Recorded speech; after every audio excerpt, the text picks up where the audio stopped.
La parole à Madame Geneviève Garrigos pour le groupe Paris en commun. Monsieur le maire, mes chers collègues, cher Dominique Versini, parler suppose une écoute et l'écoute suppose une rencontre. Il y en a beaucoup ici d'ailleurs qui n'écoutent pas du tout. Le risque pour un enfant s'il parle, c'est qu'on ne l'entende pas. Et pour un enfant, parler en vain est pire que se taire. Aux terribles conséquences psychiques d'avoir été exploité et piétiné, à la cruelle désillusion sur la capacité protectrice de ses parents, se surajoute la perte définitive de toute espérance dans la solidarité humaine.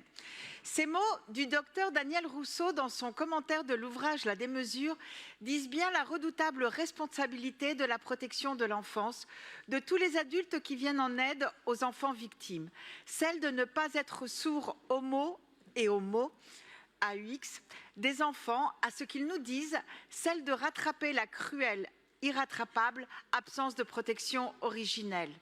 Oui, nous avons un devoir de protection d'autant plus fort envers les enfants protégés que nous avons quelque part, comme société, failli une première fois en laissant les maltraitances, les négligences graves se faire sans réponse. Et c'est bien souvent après de multiples défaillances, des années de souffrance, que ces enfants finissent par recevoir une aide. Mais nous le savons, parce que le système n'est pas parfait, parce que l'aide sociale à l'enfance n'a pas en France tous les moyens humains et financiers qui seraient nécessaires, l'accompagnement des enfants confiés est trop souvent incomplet quand il n'est pas lui-même maltraitant, ainsi que le souligne le rapport de la commission d'enquête sur l'ASE qui vient d'être rendu.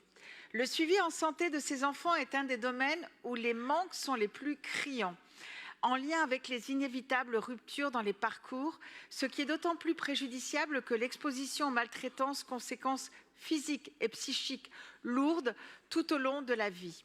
L'amélioration du suivi en santé, la création d'un parcours coordonné est d'ailleurs une des toutes premières préconisations faites par le Conseil national de la protection de l'enfance dès 2018.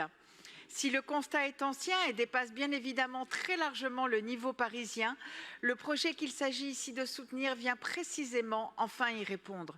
Et c'est le fruit d'un remarquable travail que je voudrais saluer, tant de la part de l'association porteuse que des partenaires impliqués, et en particulier des services de la ville. Il s'agit pour l'association Impact de créer et de gérer un centre de santé et d'accueil sous forme d'un hôpital de jour et de consultations spécialisées dans l'accueil des enfants particulièrement vulnérables et particulièrement celles et ceux suivis ou accueillis en protection de l'enfance. Il y a beaucoup de bruit. Ces services doublent d'un rôle de centre de ressources et de spécialisation pour tisser un réseau de soins spécifiques. L'ouverture de ce centre à partir de fin 2025 permettra aussi la généralisation d'un bilan de santé somatique et psychologique dès l'entrée en protection de l'enfance, ce qui peut servir de base à un parcours coordonné. Par un savant montage entre la CNAM et la PHP et par la mise à disposition des locaux inutilisés d'une ancienne école permettant de mobiliser une surface utile de 813 mètres carrés, le centre prévoit d'accueillir une file active de 2000 enfants, majoritairement franciliens. C'est donc un lieu de vie aussi bien qu'un centre de soins. Gageons qu'il permettra d'améliorer grandement la coordination et l'adaptation des soins en santé reçus par les enfants et qu'il contribuera à faire émerger une culture de l'écoute et de l'attention envers eux.